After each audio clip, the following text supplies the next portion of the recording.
Now at 10 and streaming on crossroadstoday.com, the latest update on a man's condition during a domestic violence call Saturday at night.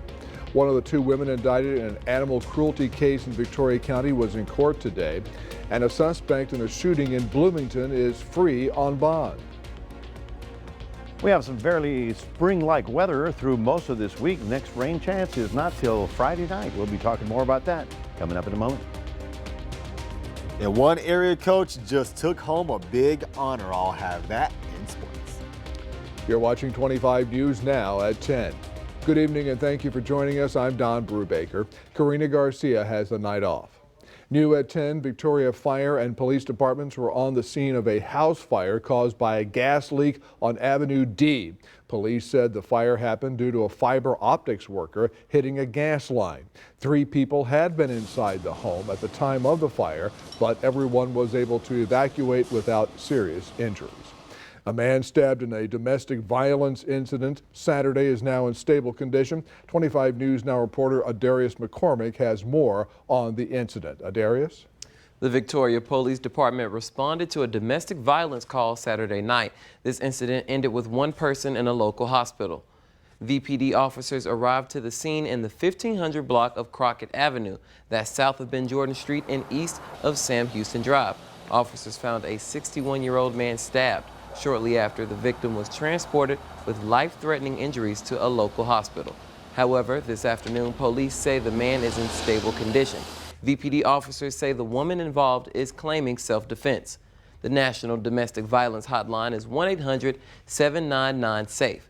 25 News Now has requested the police report from the incident Saturday night. We'll keep you updated. Don, back to you. Darius, thank you. A Victoria County woman was in court today in an animal cruelty case. A Victoria grand jury indicted 42-year-old Carissa Salinas last April of 11 counts of animal cruelty. Salinas is expected in court April 2nd, and a trial date is set for May 29th.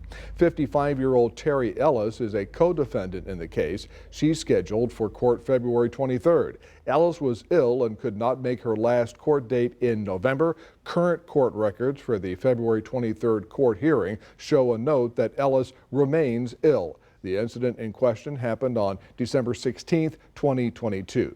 Right now, there is no limit on the number of domestic animals a household can keep within the city of Victoria.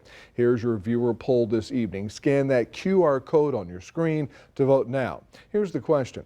Should Victoria have a limit on the number of animals a household can keep? Yes or no? Let's look at the numbers. 77% of the voters say yes and 23% say no. We thank you for voting. We want to hear from you. Come to crossroadstoday.com/vote to take part. Just before 1 p.m. today, Victoria Animal Care Services responded to a dog bite at the Days Inn in the 6200 block of Dairy Road. The dog is under home quarantine now, and the person hurt was treated at a local hospital. The person hurt works in housekeeping at the Days Inn. The dogs were not on a leash, and they were let out of the room to go to the restroom, and the housekeeper came around the corner a little too fast, spooked the dog, and the dog bit her. Animal Care Services says the dog had pups, and the dog belonged to someone staying at the Days Inn who was recently displaced by a fire. Jennifer Garza says the dog owner has agreed to pay medical bills associated with the attack.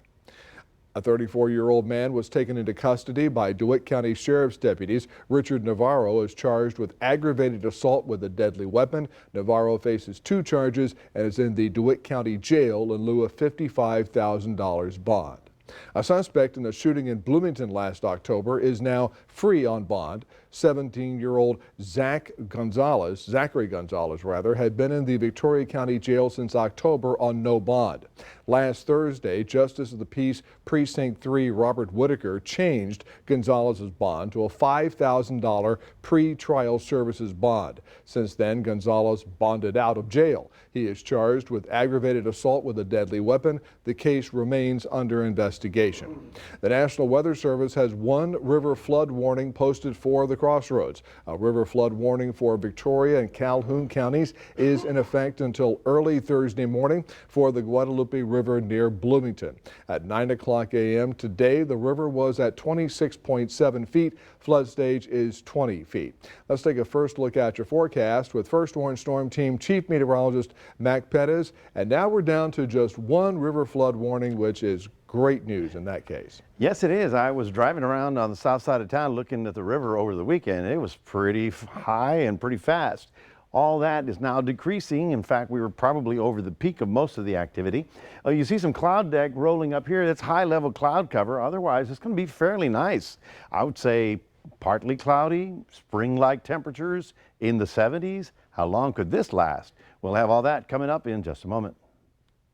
Mac, thank you. A patrol car fatally struck and killed a woman in San Antonio during a carjacking pursuit. The carjacking took place Friday night. A couple said two men had held them at gunpoint, demanding a purse and their car. Police tracked the stolen car with GPS, but when the driver failed to stop, a pursuit began. It was during the chase when an officer hit a woman in the street with a patrol unit, killing her. However, the person charged with her murder was the suspected carjacker, a 17-year-old. San Antonio police have not named the officer who hit the woman. The investigation is still ongoing. The battle on the border continues. Congress remains gridlocked over a possible bipartisan Senate deal on immigration reform. Meanwhile, there's an effort to impeach Homeland Security Secretary Alejandro Mayorkas. House Republicans now turning their battle over a border deal to DHS, accusing Homeland Security Secretary Alejandro Mayorkas of violating his oath of office by willfully and systematically refusing to comply with federal immigration laws and enact widespread detention of migrants. The House Homeland Security Committee is set to consider these articles tomorrow. Speaker Mike Johnson is promising a floor vote as soon as possible. The move unprecedented, as the only time a cabinet secretary has been impeached by the House was in the 1870s. House Democrats rebutting the impeachment efforts. The House Republicans have clearly turned their ever-shrinking majority over to the extremists. DHS defending Mayorkas, calling the impeachment effort an evidence-free political stunt, arguing Republicans are weaponizing impeachment over policy disagreements. Still, the focus remains on Congress trying to pass a bipartisan border deal after months of negotiations. The Senate bill would lead to faster processing of asylum claims and give the president emergency authority to shut down the border when it becomes overwhelmed. But if passed, it faces an uphill battle in the GOP-controlled House. Meantime, in Texas, State Attorney General Ken Paxton denying Federal Border Patrol agents unrestricted access to a small park in Eagle Pass along the southern border, saying Texas will not allow it to turn into an unofficial port of entry. This after the state seized control of the park to arrest migrants who cross into Texas in the area. The Supreme Court recently ruling that federal agents can cut the razor wire installed by the Texas National Guard along the Rio Grande. Idaho's governor announced he plans to send 2 more teams of Idaho State Police troopers to the Texas-Mexico border to assist troopers there. This follows other states, including Florida, who've also sent personnel and resources. Melissa Adon, ABC News, Los Angeles. The Internal Revenue Service is rolling out its free electronic tax filing system in Texas ahead of the 2023 tax filing season. The IRS says for now, Direct File will only accept federal tax returns. The new filing tool is different from the IRS's existing free file program, which allows taxpayers whose income is less than $79,000 to file their taxes for free through participating brand name software. Direct File is open to everyone, regardless of income. Early voting in Victoria for the February 3rd mayoral election continued Monday. The numbers from the Victoria County Election Administrator look like this. 305 people voted in person early Monday, 1,586 total votes so far. 33 mail-in votes were received Monday, a total of 273 mail-in votes so far. Early voting for City of Victoria Mayor runs through tomorrow. Early voting is at the Dr. Patty Dodson Public Health Center, 2805 North Navarro, Classroom A. You can vote tomorrow from 7 a.m. to 7 p.m. On the ballot, Peter Brown, Carissa Winters, Josephine Solis, Dwayne Crocker, Jacob Sauceda, and Bob Constantine. Join us this Saturday, for complete coverage of the special mayoral election. Remember to subscribe to our YouTube channel, Crossroads Today. Hit the like button and click the notification bell so you can see Crossroads Today on YouTube. And stay with us, coming up on 25 News now at 10. 3 U.S. soldiers have died in a drone strike near the Jordan-Syria border yesterday. President Biden now vowing to respond to the deadly attack. Also ahead, great news for a thief in Minnesota who stole a pair of the iconic ruby slippers worn in The Wizard of Oz.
Authorities placed Deerfield High School in Florida on lockdown today after a disturbing find on campus.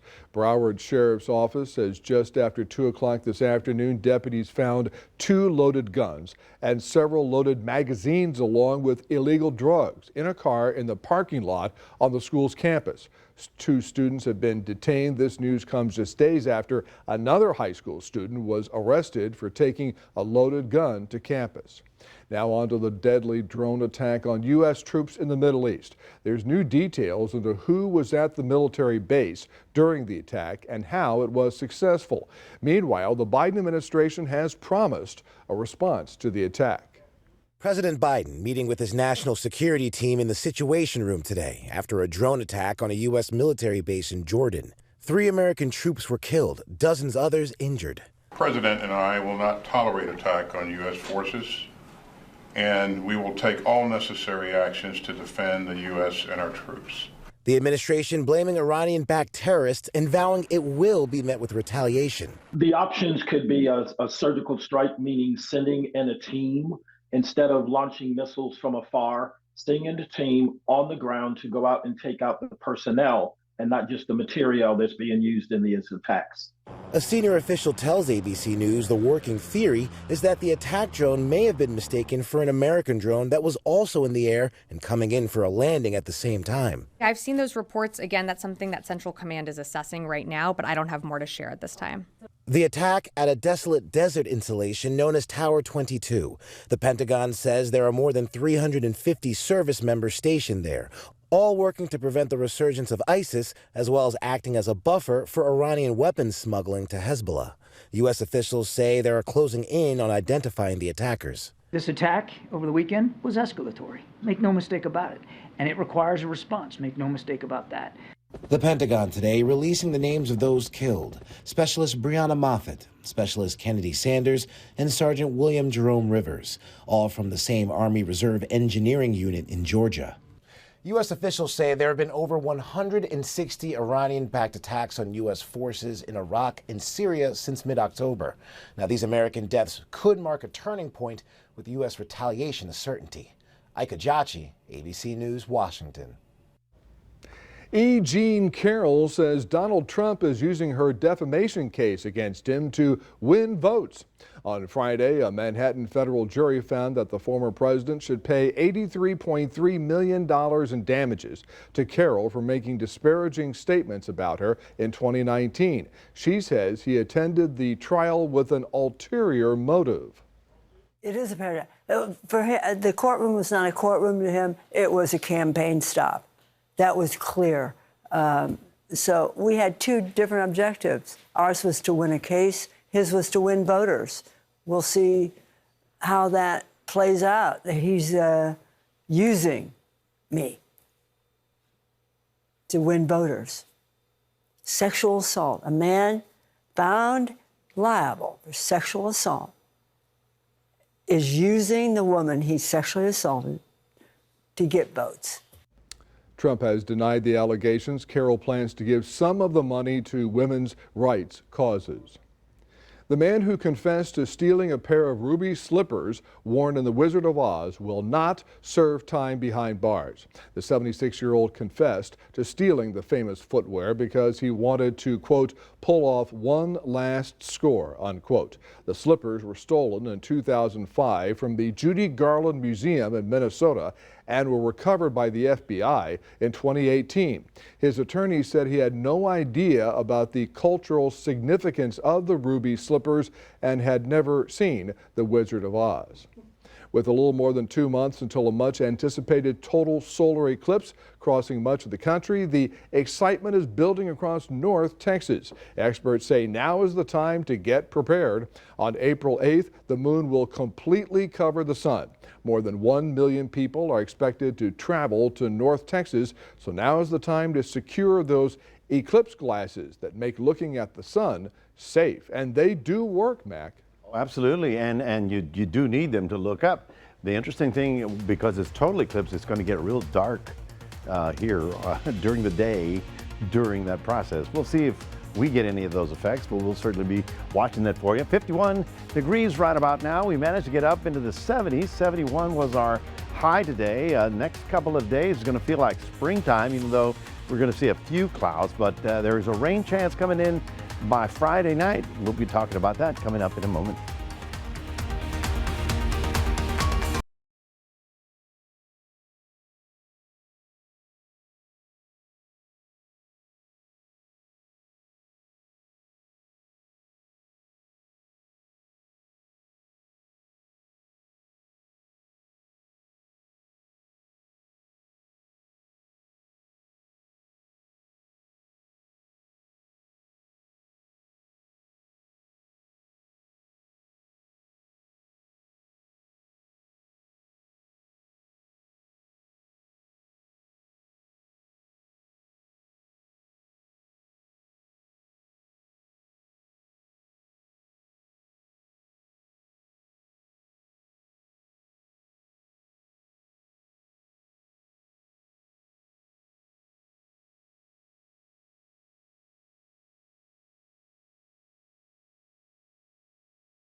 Well, good evening, everybody. I hope you enjoyed the weekend. I mean, certainly Sunday was spectacular, a little nippy there, but it was sunny.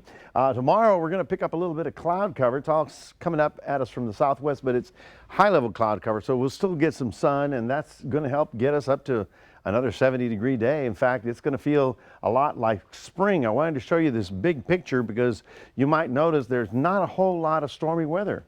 In fact, Rockies, Central Plains, where's winter? It went away. In fact, winter is going that way for about 2 weeks. And I'm talking the places like, South Dakota will be in the 50s for most of the next couple of, at least for 7 days, because everything has moved to the Pacific coast. We have had a large pattern change over the northern hemisphere. And so now we've got about 4 or 5 big Pacific storms that are going to slam into the west coast. So we have a deep trough, and that encourages encourages a large ridge over us, and that ridge is going to give us some fairly quiet weather. Although we're going to get the tail end of some of these storms, it's just the tail end. Well, as Don was mentioning, many of our river warnings are beginning to lower, and that's good. We've probably crested today, and for the next few days you'll see everything sort of dropping. As you can see in East Texas, they also have rivers out of their banks because of the weekend rain. We are looking at low temperatures tonight, getting down to about 45 degrees. And tomorrow we're looking for about 68 and 70 degrees. Not a bad looking day. Today I couldn't decide if I was cold or if I was warm. I had to turn the air on there for a minute. But let's take a look at Future Tracker. You'll notice the high-level clouds streaming at us from the southwest. You can see them right there. Low-level clouds will start beginning to enhance the area by the time we get to Thursday and Friday. By Friday, we're going to get a strong southeast wind, be a little breezy. It'll feel really humid by Friday.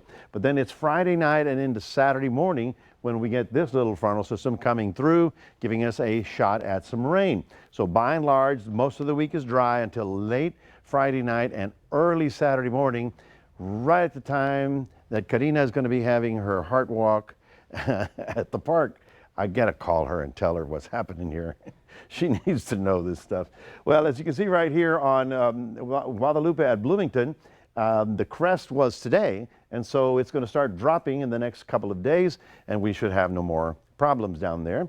And of course, the Guadalupe here in Victoria crested yesterday, Sunday, and Monday. You can see how it dropped fairly dramatically, and then it continues dropping down south, so no major problems there. Watch this. You can see how high pressure is going to be in the central part of the country, giving everybody fairly nice spring-like weather, dropping down over our area, no major problems. West Coast, big problems, 5 to 15 inches of rain with this first storm, and this is the one of maybe 4 or 5 storms. This is the frontal system that'll come through late Friday night and give us a little rain chance Saturday morning. It's going to be quick, not a huge rainstorm. Looking for a high of 70 tomorrow in Port Lavaca. In Cuero, you're getting up to 70 as well. We're looking for fairly nice spring-like weather all the way through until Friday night when that front gets close and gives us a rain chance overnight, but the weekend should be improving. That's your 7-day forecast, reminding everybody we've got a QR code. Love for you to scan that, put Crossroads Today on your phone. Here's Zach with sports. The Lady Gobblers with a shot at a district title. Here from head coach Amy Crane in sports.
Kansas City Chiefs moving on after taking down Baltimore in the AFC title game yesterday. They have made it to the big game for the 4th time in 5 years after taking down the top-seeded Ravens by a score of 17-10. And it's always fun when Travis Kelce gets the mic. You gotta fight for your right to party! The big party 2 weeks away, and joining them in that party, the San Francisco 49ers, who took victory from the jaws of defeat against the Detroit Lions. San Fran trailed by 17 at the half. The Lions passed up on 2 field goal opportunities to go for it on 4th down. Neither of them converted. Lions coach Dan Campbell says he doesn't regret the decisions, but they only lost by 3 points. One coach not catching much controversy, the 3A head coach of the year, that is Tidehaven's David Lucio, who just took his Tidehaven Tigers all the way to Arlington for a state championship. That was their only loss on the year. The moment has to feel full circle for Lucio because he graduated from Tidehaven and he just took his Tigers where they had not been in about 4 decades. From Victoria West, we got a star ball player committing, and that is Kamari Montgomery. He has committed to Eastern New Mexico University. According to his Max Preps page, he just rushed for 1,900 yards this season and 3,200 yards during his entire varsity career. Also has 43 touchdowns in his Warriors career. Congrats to Kamari on that big commitment. Tomorrow, the Cuero Lady Gobblers have a shot at their first district title since the 2018-2019 season. The girls are currently perfect in district play at 9-0 and are ranked highly, which of course puts a target on their back. Their game tomorrow against Lavernia, who they have already beaten once this year. The girls ready for this big opportunity. Excited. It's been a while. This group has worked hard, so we have an opportunity tomorrow, and credit to them. They created it, and so we're going to get after it. You know, I just tell the kids keep working, and it doesn't matter who we play. Everybody's going to bring it, and we just got to bring it faster, harder, you know, and just expect it. Once again, this is a road game. It is at Lavernia. Sad news in Houston. Former Astros manager Jimmy Williams is dead. Williams was the manager of the Stros from 2002 through 2004. He was 80 years old. He actually was a ball player, made his major league debut as a player in 1966, was also a manager for the Blue Jays and Red Sox. He was the AL Manager of the Year in 1999. That is it for your sports. Don, back to you. By the way, I don't know if you have an update on that Cougars-Texas Longhorns game or not for us. Oh, I do. Actually, you do? Zach, yes. There are 3 seconds left in overtime at the Moody Center at the University of Texas campus. The Longhorns have 72. University of Houston Cougars have 74. Cougs. Wait a minute. Whoa. A Sooner rooting for the Texans. Can we mark the tape? All right. Stay with us. Coming up on 25 News Now at 10, we'll take a last look at your weather. Plus, officers in Indiana rescued multiple zoo animals from a fiery trailer.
The annual Titrex Mini Parade rolled on its tiny wheels Sunday through a neighborhood in New Orleans. The procession featured 40 tiny homemade floats, 5 full-size marching bands, and 4 miniature horses. The micro parade was meant as a nostalgic tribute to the shoebox floats built by New Orleans school children, though the social and political satire embodied in these designs was quite adult from the start. The name means Little Rex and is pronounced like the ferocious dinosaur. Newly released body camera video shows the moment officers in Indiana rescued nearly 24 zoo animals from a burning trailer over the weekend. A trooper noticed the burning truck and trailer while out on patrol early Saturday morning. The trooper, along with the deputy, were able to safely rescue all of them, including 5 zebras, 4 camels, and a miniature horse. A preliminary investigation determined the cause of the fire was due to an equipment failure. There's the zebra they're saving. Oh, wow. Nice job, people. And nice job by the University of Houston Cougars tonight as they win at Austin 76-72 in overtime. So the Cougs, my Cougs, sorry for your Longhorns today, but it wasn't exactly raining 3-pointers in this game. And we haven't had rain for a few days, and that's really, that's fine. But they were flooded with fouls. That's the problem. Well, that's true. Well, folks, we've got some very nice spring weather for the next couple of days. In fact, you're going to enjoy the outdoors. If you need to work, you're going to have a great weather for it. There's a chance for rain coming in Friday night with that little frontal system. It'll be, I think, raining early on Saturday, but by noontime that should pull out and give us the rest of the weekend. Only Karina needs to find out about this rain. We'll have to update her. Yes, keep her in touch. All right. Finally tonight, Tuesday is National Croissant Day, officially celebrated every year on January 30th. The crescent-shaped bread appears to date back to the 13th century. The version we eat today is credited to an Austrian military officer who opened a bakery in Paris back in 1839. The key to making the perfect modern croissant is laminating the dough. Really? Yeah, you got to laminate. You got to croissant. Yeah, where you fold butter into the mixture. You can also annoy all your friends by referring to them using the proper French pronunciation, croissant. I just said it. There you go. Yes. Croissant. Yeah, he got it right. Hey, you're on a roll. Thank you so much, guys, and thanks for joining us for 25 News Now at 10. Join Carolina and meteorologist Parker Cox. 25 News Now Sunrise starting at 5 a.m. Good night, everybody. Go Cougs.